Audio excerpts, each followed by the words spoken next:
Hey guys, and welcome back. Illusion here with you again, like always, back in the test world, here to do the final episode of the Ender.io Conduit Spotlight. Today we're going to be focusing on ME Conduit and the Dense Conduit.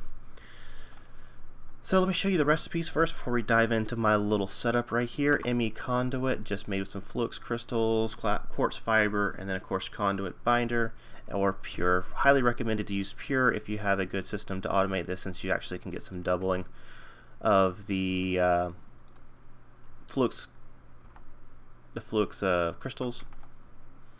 Dense cable, pretty much an easy recipe. 4 pieces of ME conduit and some conduit binder.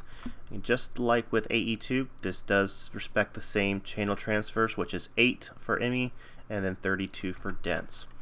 So there's not a whole lot for me to cover in this spotlight, but I just want to kind of show you some tips and tricks that I've picked up along the way. So I have just a very basic ore processing system right here, exporting gold and then cooking the gold and then importing it back into the network. No big deal. And you can see that I'm actually transferring the ME conduit and the power cables both in the same block space, which is I just absolutely love. And then you can see how it's all powering and then running back together. So the big thing that I've noticed when using these conduits is, let's say if we have just regular orange ME cable right here and I wanted to sneak in an export bus, I can do that within that same space right here, that same one block space from here to here, right? You cannot do that with the ME conduits.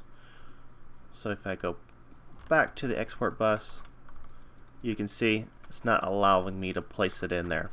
However, if I move it one block back and stick in a piece of conduit or there, works fine, no big deal.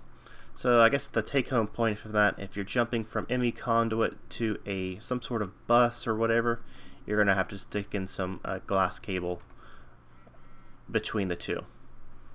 Just one of those things. As long as you know about it, I think you can plan accordingly, but being able to transfer your power and your ME conduit in the same block space around through your base, I think is very, very valuable.